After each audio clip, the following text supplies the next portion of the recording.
My name is Harriet A Reiter. I was born here on the Oneida Reservation in the home that I grew up in. I was brought into this world by a midwife, which was kind of unusual in that day. Who was it? Grandma Gunhit. Okay.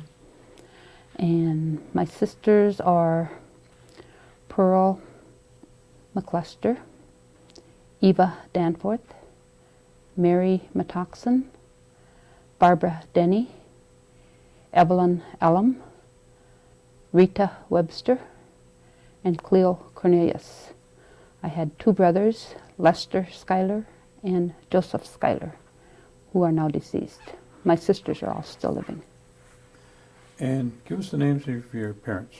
My parents are James Lawrence Schuyler, and my mother was Hattie Lavina Moore Schuyler. Okay. Do you remember the names of your grandparents? My mother's father was Austin E. Moore. I don't know what his middle name was. Her mother's name was Augusta Pasale something other Moore. She had a long name. You don't remember her maiden name? Pasale, I think it was. Wait, no. Yeah, I think that was. Pasale. I think, but I'm not sure. Oh, you're going to have to check. Yeah. Okay. And my father's, which I didn't know, either one of them, my father's parents, they were not alive when I was born. Did you know their names? Not for sure, no. I think his father's name was William Schuyler. Okay. Now, you say you didn't know your dad's parents, but you did know your mother's father. Yes. What do you remember about him? Grandpa Moore was an old man when I was a young kid. I mean, he was old. And he stayed with us periodically, but he also stayed with my Aunt Jenny, one of her sisters. And he was just a real typical old person. I mean, you didn't do a lot with him other than converse with him. He was able-bodied to get around and that, but not to say we could do a whole lot with him. Did he tell you any stories about where he came from or what kind of work he did? No, he did family? not. No. Okay. All right. Now I want you to tell me. Envision your mother. When you think of her, what's the first thing you think of? And tell me about her physical being. Was she a tall, short, fat, thin? Was she a busy woman, and that kind of thing? Just to kind of tell me about her. My mother was a very tall, stately woman. I don't ever remember her as having black hair, but she used to. I've always known her as being gray-haired. She was a very, very busy person. She was never one who sat around doing nothing. If she wanted to be sitting around doing nothing, she had to be sick. And she physically would become sick whether she was or not. She worked not only in homes, in our home, but she also worked in homes of people in town doing housework, basically for doctors and lawyers. And no matter what the weather, what the time, she would make sure that she got to their homes to do what had to be done. She would work way into the night accomplishing what she had to do at home and to keep our home going the way it should be. And we children were all well kept. She was one who was not afraid to take in anybody, no matter who you were. You needed a place to stay, you came and you lived with us. That's the way she and my father both were. We have had many people throughout our lives living in our home who were even non-related. But it was just, she did that. She always had her gardens, her vegetable gardens, as well as her flower gardens, which were always her pride and joy. And always doing things in our home to make our home nicer to live in. She would do many things that they hire out to do today, she would do herself in the home, whatever way she found best to do it. And tell me about her cooking. Mama's cooking was, to us it was out of this world. We always looked forward to coming home to family meals. And there was a ritual on every Sunday, I don't care what Sunday it was, that she had a dinner prepared after church. We were always required to go to church on Sunday morning, even into our teenage years, our late teenage years. If you were living in that home, it was your responsibility to get up on Sunday morning and go to church. It was a must. And what church did your mother attend? My mother was a Methodist, the Oneida Methodist Church. We've been lifelong residents there. Okay. My father also. So your mother, she worked out as well as keeping things at home. Yes, she did, and even to where the point where she would have to make her own way to and from work by riding with other people in the community, that she would get to her jobs because my father was gone in a different direction. She would seek her own way to get back and forth to these jobs, and like I say, no matter what the weather or anything, she went. Now, at a time, there was no running water and no electricity. Nope. And but yet she still cooked for a family of what? She did. Oh, I would say probably 8, 10 of us at a time, all the time, at any given time, morning, noon, and night. Okay. And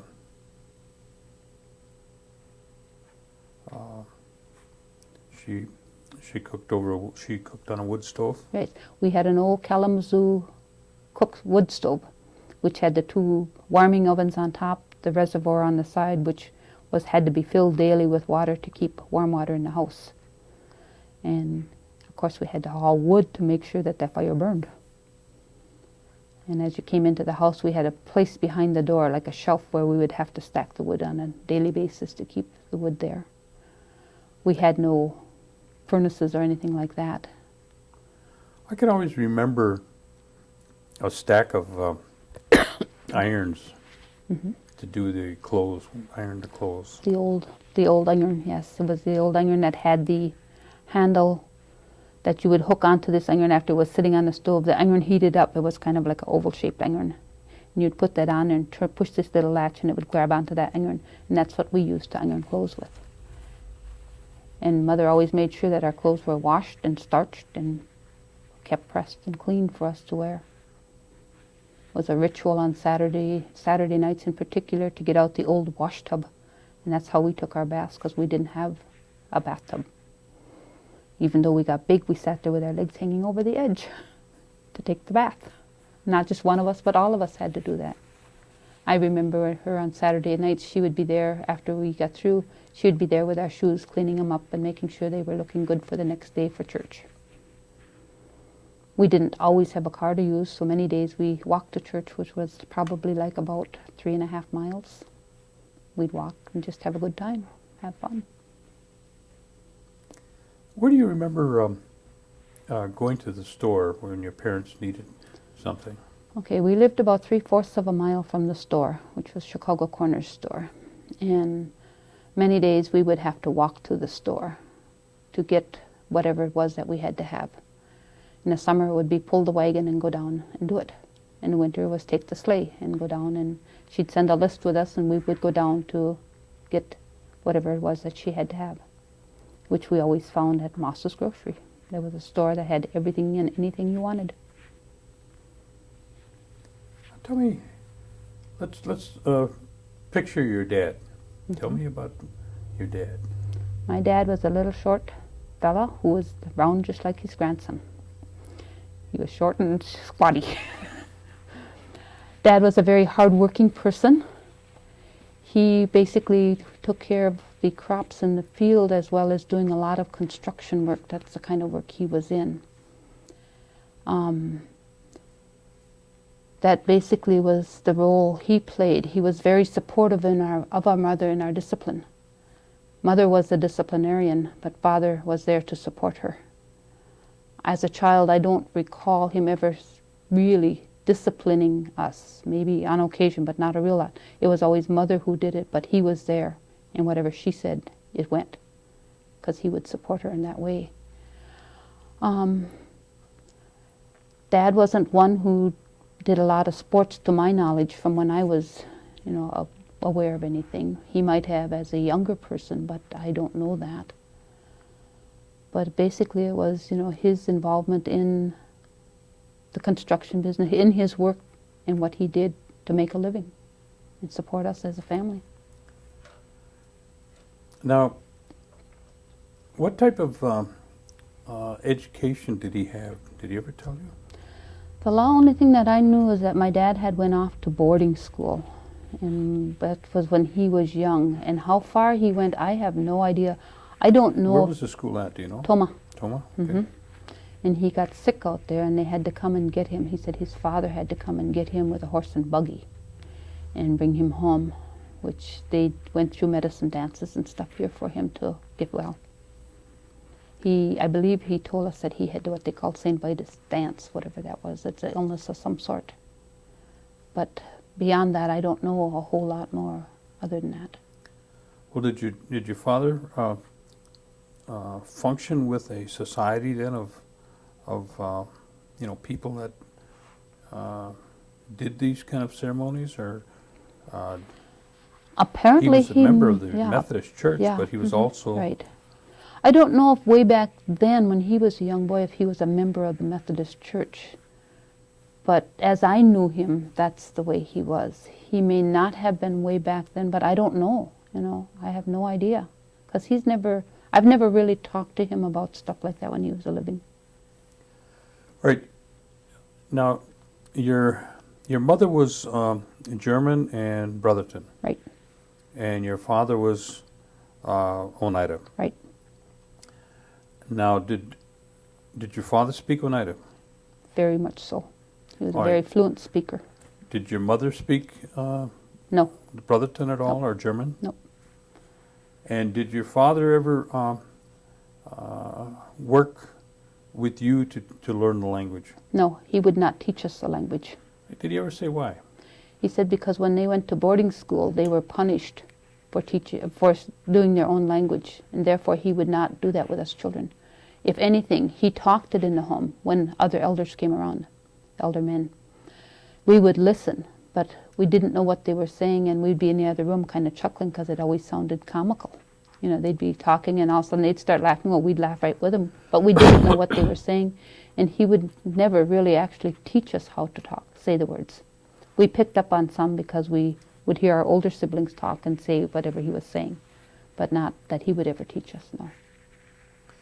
Now, was your mother or your father involved in any of the tribal operations? Knowing, I know that they were small compared to what they are today, but was there any involvement there Yes, that you know my of? father was. My In what father capacity? he worked at the land part, what we now would call the land division. He worked for many years as on the land committee, is that what it was at that time. I can remember back when I was kind of younger that I used to assist him with some of his paperwork that he kept in a drawer at home and keeping it in order for him. But there they just would volunteer these type of services to the tribe. It was never anything that they've gotten payment for. They held their meetings over at the CC camp, which is around the corner from where we lived, in the little white building that's over there. But beyond that, I don't think he was a whole lot involved in tribal things, because it wasn't that way then. What's your understanding of what they made reference to as the New Deal? That I don't know. Okay. I've never paid any attention to it. All right. Did your dad ever talk about the New York claim? Not to my knowledge. Okay. Okay. Now, you were born at home, and the midwife was Grandma Gunhit? Right. Now, you called her your grandma. Was that your grandma, or is that? Everybody called her Grandma Gunhit. Okay, explain that to us. Her real name was Mary Matoxen, and it would be my sister-in-law's grandma. And as far as I know, in the community, that's how she was known, was as Grandma Gunhit, which is her Indian name. And that's how she was people. a midwife. Yeah, and she was a midwife, right? Okay. Because my sisters tell me that they came home at noon that day only to find out that they had a new sister. They didn't know they were going to have any. But there I was. Big and beautiful whole throat. Okay. Now, you were talking about your chores, and do you remember, did you have any livestock? Yes, we did. We at one time had horses, we had cows, we had pigs, and we had chickens. And through most of my before 9th grade, we had those kinds of things on, at the home. But in the 8th grade, I I used to work with my dad real much. I learned how to drive his tractors. I learned how to do his field work for him and work with him in doing the field work. Because we were a family basically of all girls, some of us had to become boys to assist him in doing some of the things that he needed to do. We planted cash crops, which would be like cucumbers and beans, and he would take them to Seymour Cannery. When I was in 8th grade, I developed rheumatic fever, and it was at that point in time that my father quit doing that, being that I was more or less like one of the last ones at home. He couldn't or didn't have anyone that could carry on taking care of that stuff for him. So, and that wasn't when that was in my junior year that I ended up with that way. And up until that time, I worked in the fields a lot with him. I remember picking up stones. I remember we used to have a well back in the field because we didn't have running water yet, even at that time. We would have to go back to this well and get water from there to bring up to the animals, and we would have the horse that we'd hook up to, he called it a stone boat. And we'd put our barrels on there, and we'd go back and fill those barrels with water and bring them up to water the animals with. I helped him many ways in terms of getting his crops out of the field. I also learned to drive their vehicle after I was in 8th grade, so that I could go around and pick up people to come and pick beans and to pick cucumbers. And then we would have to bring these up. They would pick their beans, and we'd have to weigh them and then pay them off at 1 or 2 cents a pound. And that's how a lot of us made money to go to the fairs. I mean, that was big time. And the same with cucumbers, but it was basically to help him get the field work done that needed to be done.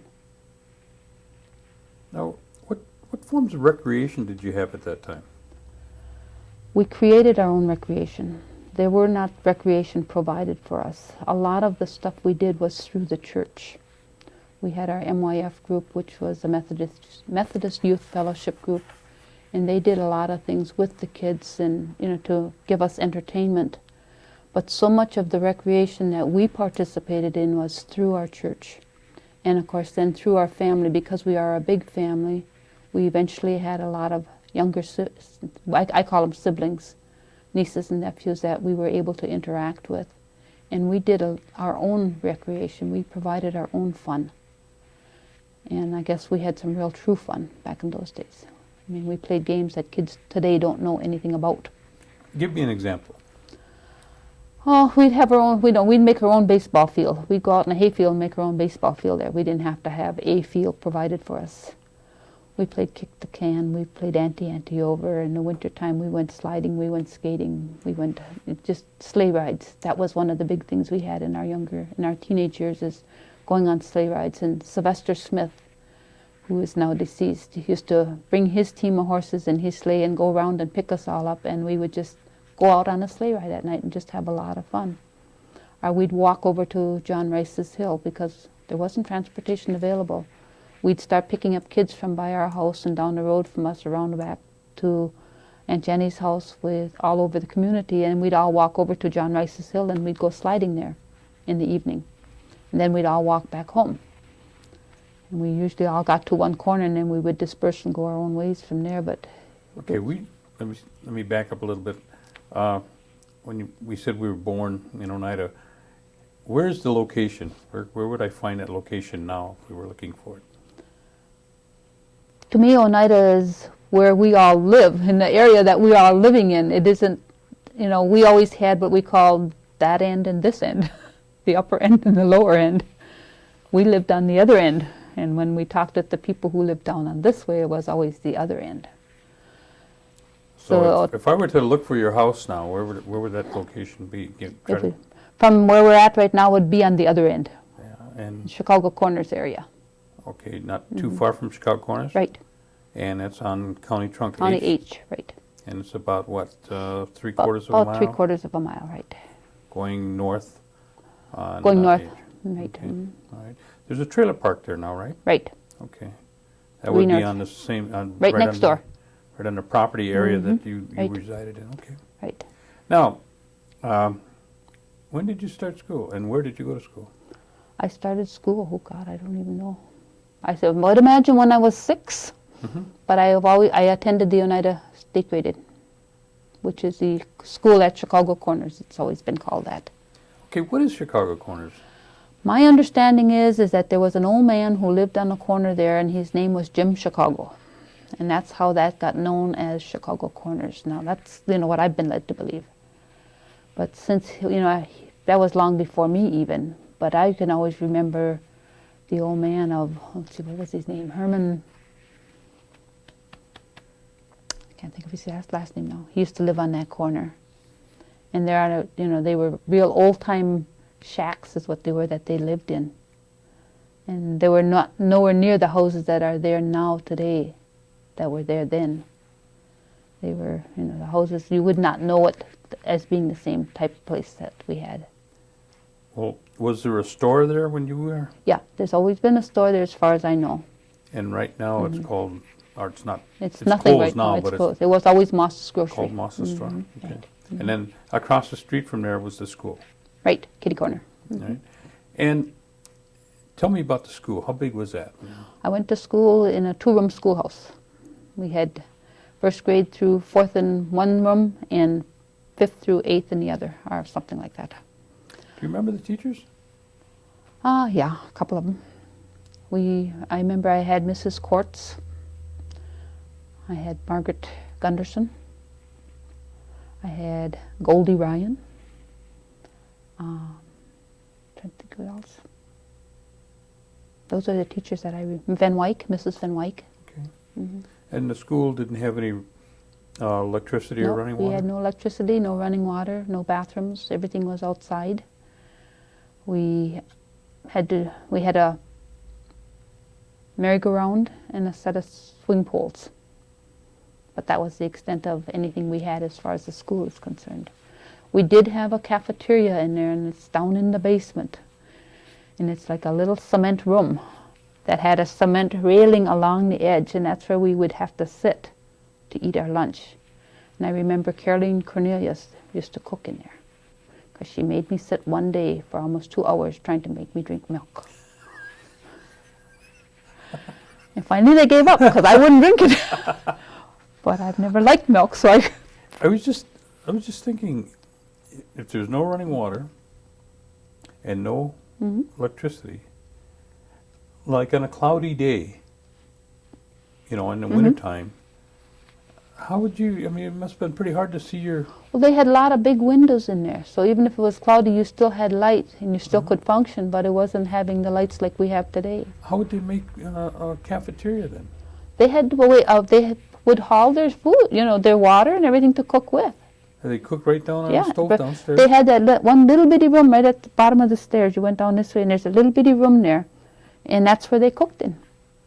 It never would pass today like it did those days. Besides a furnace that they had? Well, the furnace was behind where we sat and ate. I see. It was in a little room behind there. I remember many days going down in there. And then we had a big square room in the middle here that was the gym. And we had a little stage on, just above that. It's probably the gym was maybe about as big as this room. Huh? That's how big it was. But we come out healthy. Well, how many mentally and physically.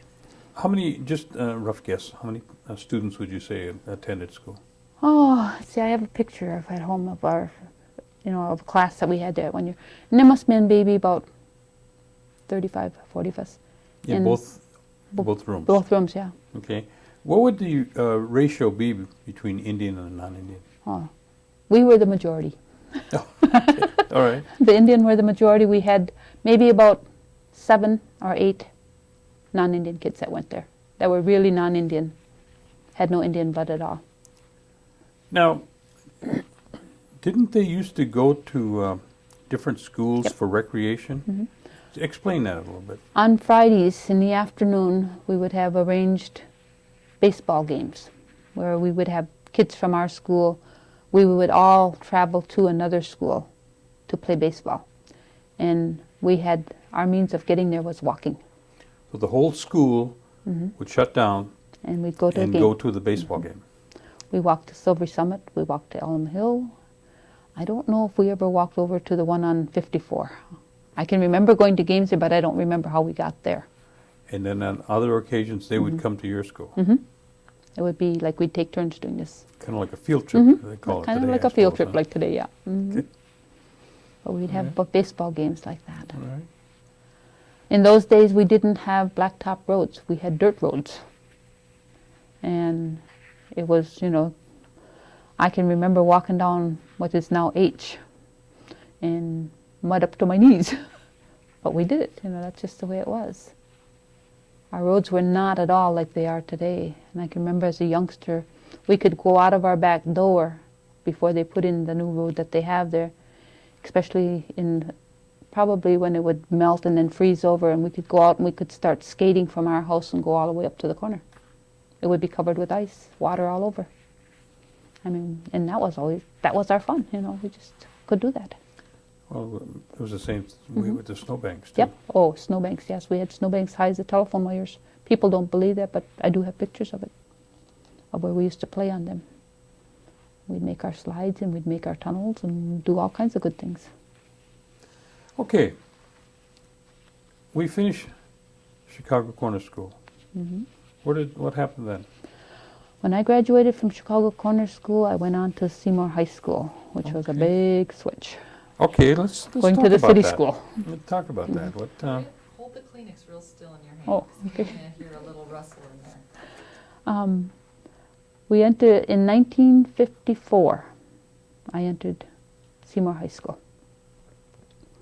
At that point in my life is when, during that year preceding that, when I was in 8th grade, is when we got electricity in our house. I can remember coming home, walking home from school that night and seeing our house lit from top to bottom. And we called it lit because we had a light bulb in the center of each room. And that was a biggie.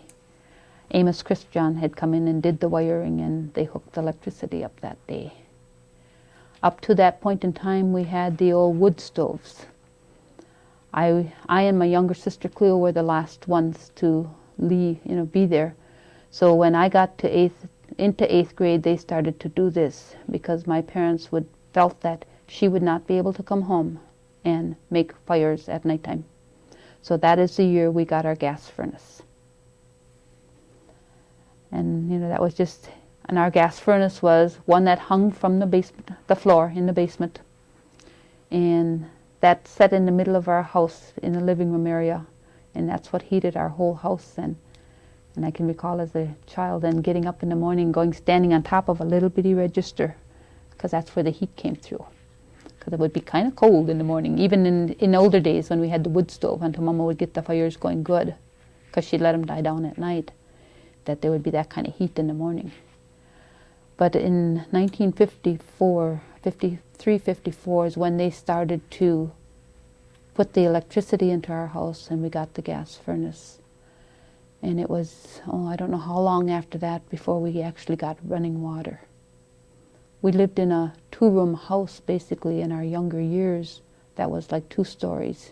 There was the living room, kitchen downstairs, and upstairs was a bedroom which was basically pretty much open. We had a wall that cornered off my mother's bedroom and a clothesline on the other side, and the rest of us just slept wherever. I always told Mama, I said, you put us in there like cordwood. What do you remember about, we talked about Sunday mornings. Every morning, Sunday morning, there was church and then there was a big meal. Tell me what a normal Christmas that you can remember would be like. Oh, golly, normal Christmas. We grew up never knowing, always believing that there was a Santa Claus, until we got kind of old. Mother always did whatever it took to provide Christmas for us until I think probably we were maybe in 7th, 8th grade when I discovered that there really wasn't a Santa Claus, that she was the Santa Claus. But I can remember her redoing dolls for us at Christmas, where she would take the dolls apart that had the cloth bodies and hard legs in it, and she would repaint them. And we had an old chicken house, and I went out there one day, and there's all these new body hanging there with the heads hanging separate that she had painted to make them look good again. And she always made the doll clothes for them. Our clothes as we grew up were never bought. Only things she really had to. Everything was made. She made our clothes from other pieces of clothing that she had. But we always had good clothes as far as we were concerned. Christmas was always a fun time because it meant family came together. And everybody gathered together, had meals together. My mother was a person who provided a gift for everybody. I don't care who you were. And it wasn't something that you would say today that is expected to be real elaborate. It wasn't that way in those days. She gave you a pair of socks. It still was a gift, and you were appreciative. Christmas trees were never trimmed until Christmas Eve. It was after we went to church, came back home, we went to bed, then the Christmas tree was put up and it was there in the morning. Christmas trees didn't have lights on, but she did do apples and oranges and cranberries and popcorn, all those different kinds of decorations in the old-fashioned way. After we got electricity, of course, then that changed, and then we got the nicer things, as we say today. But they were always just fun times, and it was always just family getting together and enjoying one another and doing things together. What about New Year's? Did you ever celebrate Hoyan? We did, yes. And what did that mean? It was that you got up on New Year's Day and we went out Hoyaning. We walked, we didn't ride. And we just would go throughout the whole neighborhood and walk miles and miles to go Hoyaning and wish people Happy New Year, where they in turn gave us basically donuts, candies, apples, oranges. It was just a tradition that we followed from young on. And that was part of what our community was about in those days. So we've always done this all our life. And still today, I don't go out, but my children do, But we've seen to it that they carried on that tradition. Even though I don't do it anymore, they do it. But I stay home and hand out now. I get to be the old lady. Okay. All right, let's go to Seymour. Mm-hmm.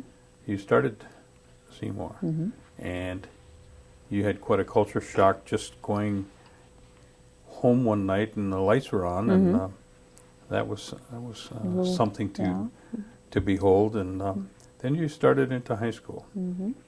Now tell me what you felt were changes, if there were any, from the Chicago when we went Corner School. To the high school, then it meant you had a different class every hour.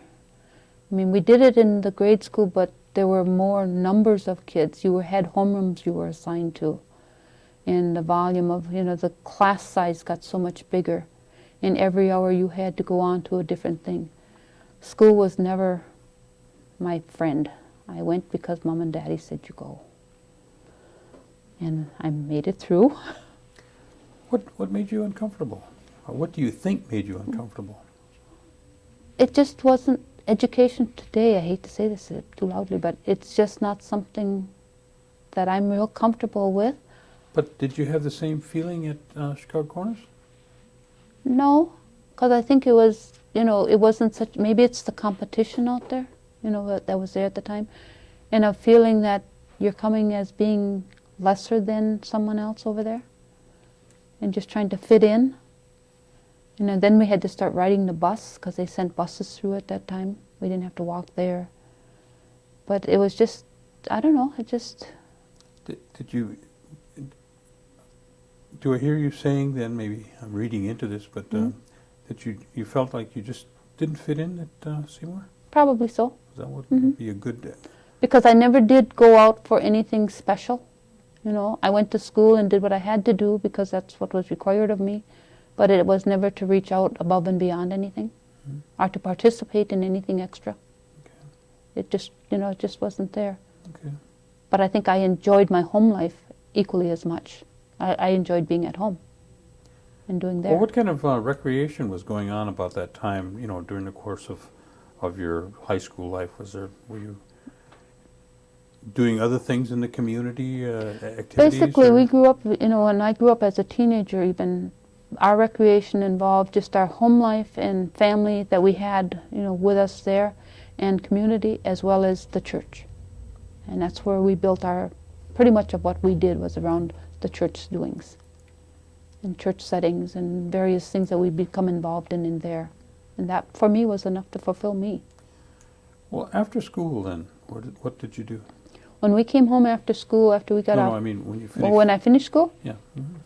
Well, first of all, I had a hard time because I had developed rheumatic fever in my junior year. So I lost out 1/4 of a year, and I lost 1/4 of a credit. So when I was to graduate in 57, I got a blank diploma because I had to make up that quarter. I didn't go back that following year. I went to work instead. And then the year after that, I went back, and I went for a half a year to make up 1/4 of a credit. But that year, I had the most fun of all 4 years of ever going. And from when there, you made up the half a credit? Mhm. Oh, is that right? yeah. Well, I went to school a half a day, and then I went down to the Seymour Press and worked there a half a day. Oh, at the But I newspaper. enjoyed school that half a year. I see. But it was more fun. Mhm. But maybe mentally maturity I grew or something. Who knows? Then you went to work at the newspaper. hmm Mhm. I worked at the Seymour Press. Okay. How long did you work there? Oh, I think it was probably for that half a year. Then when I graduated from school, I remember getting a job at Zwicker Knitting Mill in Appleton, and I rode with Marion Moss back and forth. I'm sorry, where was Zwicker. it? Zwicker Knitting Mill in Appleton, yeah. And what Yeah. did you do there? I put mittens on a form to press them. Mm. And I went there, I worked there about a half a year, and then of course it was time to be home in the summer to do field work, so I just stayed home. And then in that fall of 60, my mother and dad decided I needed to go back to school. So I went, because Mom and Daddy said you go. But they sent me to Milwaukee to school on my own, never having been away from home. I can Well, that remember. must have been a culture shock. That was a culture shock. Took me down to, it's MATC now, but it was Milwaukee Vocational Technical School. And I can remember Mr. McKay, who was the VIA man. He used to be down in the basement of the old school. And he took me down there, and going down there, he told me, he said, you can take the girl from the country, but you can't take the country from the girl. And I thought, you got that right. They gave me $120 a month to live on while I was in school down there. That was to pay my room and my board, my living, whatever I had to do, and come home. I gave up living. What were you doing? I went to school. They put me in school for a general business course, sort of secretarial type course. That was the education that I got to do what I do today. That's where I started out. The rest of it's been hands-on learning for me. But that's the way I learned best. I would manage my money so that I would have enough money to hop on the train and come home on the weekends, because I didn't want to be in the city. And I would ride that train back and forth every weekend on Friday night and go back on Sunday night. But you can struggle to do that if you make up your mind. When they took me down there, they took me to the school, and I just happened, there were 2 girls in there from Rice Lake. They were also enrolling in school. And through talking with them, I ended up being able to room with them down by the lakefront, which was like 22 blocks from the school. So I roomed with these 2 girls down at the lakefront. They were there by their brother, which was kind of like security for me. But again, coming from the country, I didn't know enough to lock doors, do any of these kinds of good things, and I would walk all over whenever I needed to and think nothing of it. But I walked 22 blocks every morning and night to go to school. I can still remember my path down there. But I graduated from there in, June of 1960. And that's the extent of the education that I've taken as per se going on to school. Mm-hmm. But I managed to stay with it and got what I needed to have and could go forward from there. When did you start your family? 1961. Were when you he was still born. in Milwaukee? Yeah, I was living in Milwaukee then. I believe you were down there too at the time, but I didn't know where. Because once you get away like that, you lose, track of people in a big city. Of course, and if you don't go too far, you're not going to find out either. So you started your family down there? Mhm, How long yeah. did you live down there? I was down in Milwaukee for 3 years. Warren was 3 years old when we came up on vacation in July and never went back. And who did you marry? Warren Reiter from Menominee Reservation. Mhm. And what kind of work was he doing? He was working for Perfects Corporation doing welding. He had went to school for welding and that. And he was a welder by trade. And you said you came home one day and never went back. We came home in July. Now tell us about that. Oh, we came up on vacation and went up to the res by his mother and father because it's generally we would go between the two places, but 9 times out of 10 we'd end up there. And we got up there, and Warren, our son, was old enough to want to play outside, and there was no way I would let him go out in Milwaukee because he was too little, and there was no place to play, period, streets. So we got up there and decided we weren't going back. So we got a truck from the mill, went down, loaded our furniture, and came home. And he got a job, I don't even remember where he started working up there. Probably at the mill. Now, how many children do you have? I have 5. Tell us their names.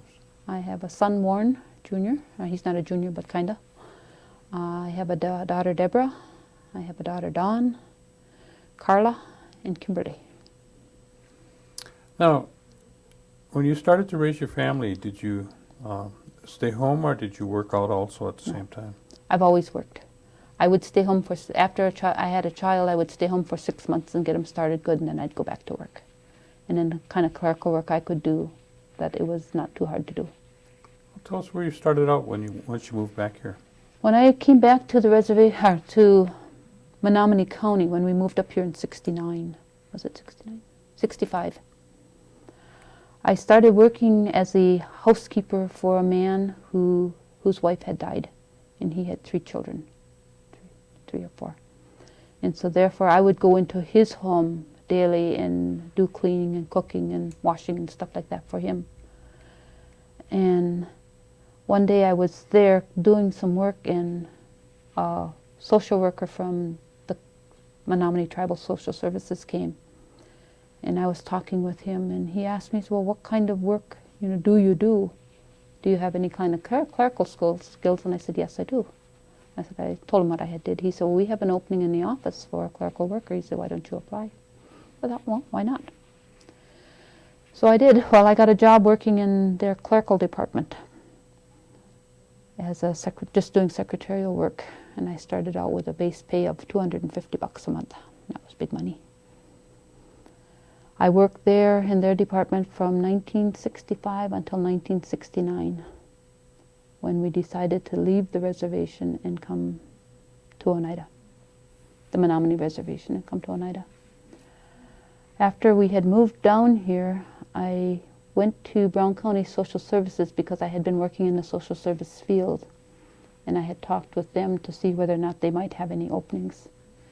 And John Wood, who was the director of their agency there, and the lady that I talked to said yes, they had the openings in their clerical department.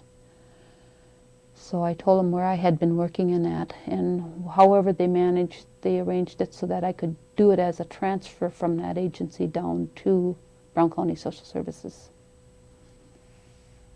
I worked in Brown County Social Services from 69 until 1977 in their clerical section, and then I moved into determining eligibility for the adult categories. In 1977, the tribe decided they wanted to do their own Indian relief program, which I worked partially with doing what I was doing. So when that position came out and that program was going to be available, I applied for their position as the person that would do that program. Well, I ended up being hired in 1977 to be the director of that program and getting that program implemented. There was a lot of work that had been done before me, but actually, to put it on board and make it go, I worked with that. And where was your office? When I first started out with the income maintenance program was over here in the Mormon church. They had office spaces in there then. And my office was up in one little bitty corner right off that stage is where we first start functioning. I was a full-time worker, and I had a part-time clerical staff who went to school part of that time. So about a quarter of a time person that would come in to help me. We started with, I think, how many cases? I think it was round about like 35 people that we were helping at that time, but in no time that it just grew because the eligibility for it was expanded and therefore the program grew.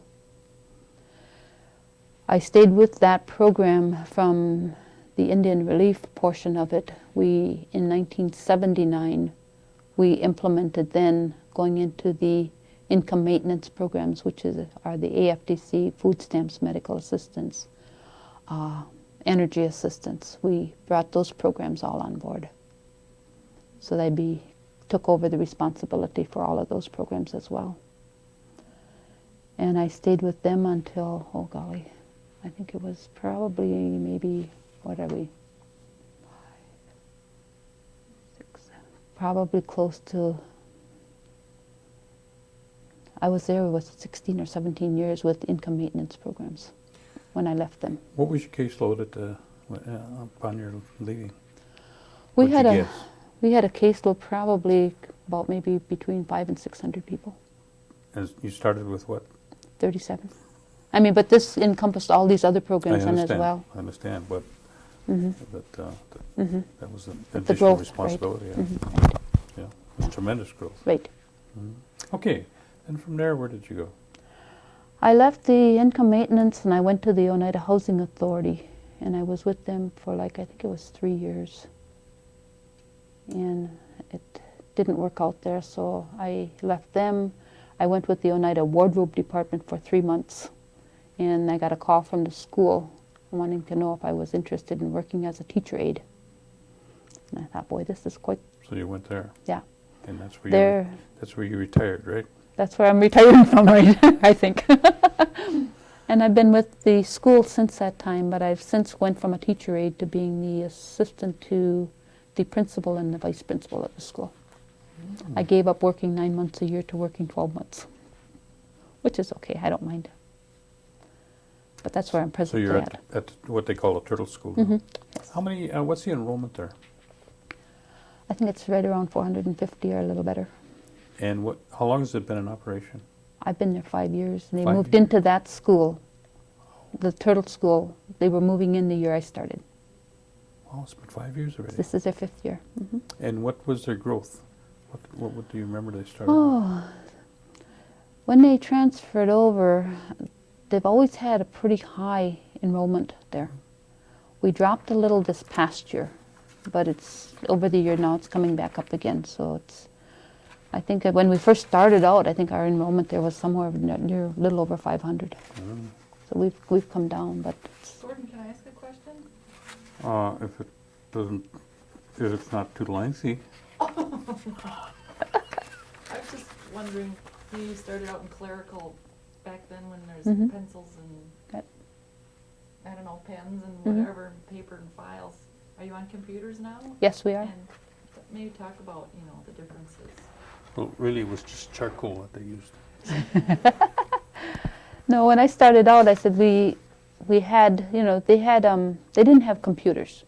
We had typewriters, and we had dictaphones, and it was some kind of, I guess it was a dictaphone where you put this metal, not metal, it's like almost like a film that you'd put on this machine, and then you would have to listen and transcribe from it. What they had to say, you had to type it out. So it's really, it's come a long ways from when I first started out and how we had to function as to how we have to do now. In income maintenance, we just had the typewriters then at that time that we had to do. But then our Indian relief, income maintenance, then the computer system came in. But we started out manually. I started out working manually with that when I was in Brown County Social Services. But then it all switched over to the computer aspect. How many grandchildren do you have? I have 13 original and 14 step. 4 step. So I got 17. You're ahead of me. Yep. Yeah. You've come a long way with the tribe, and you've lived here, by and large, the majority of your life. You've seen some tremendous growth. Hmm. What kind of thing would you like to leave with the youth that are coming? What kind of recommendations would you like to give to them if you could? I guess I'd like to see our youth become more self-sufficient and not expect something to be provided for them all the time. That they be more creative in their own thinking, in their own minds, to be able to do something. I guess I feel right now they want someone to hand everything to them to do, that if I'm not given something to do, I don't have anything to do. And they need to learn to make their minds work and to become better people themselves. To be more worthwhile in themselves and not think that it's okay for me to be however I want to be. That there is a purpose for you out there, and you need to reach for that. And you can only do that by doing it yourself. Somebody can't do it for you. Is there anything else you want to add that I might have forgot? Nope, just I didn't tell no stories about you. Well, we're not going to get into that. Gordon, that should be an annual thing at the school. What, telling stories about me? Stringing together the advice from elders. And for a half an hour, having the kids in the auditorium listening to what the elders have to say, because something like that is interesting. Interesting thought. Otherwise it's on tape and they're not Yeah, hearing it. We to need to pass see- it on to the kid. to see what elders are saying to these children, because elders have come, I said, we've listened to our elders along the years, because that was part of what we were taught. You respected elders, you listened to them, you heard what they said. You may not have heeded it at that point, but you still had it, and you didn't forget it. It's there. Kids today are not, I don't feel, are doing that.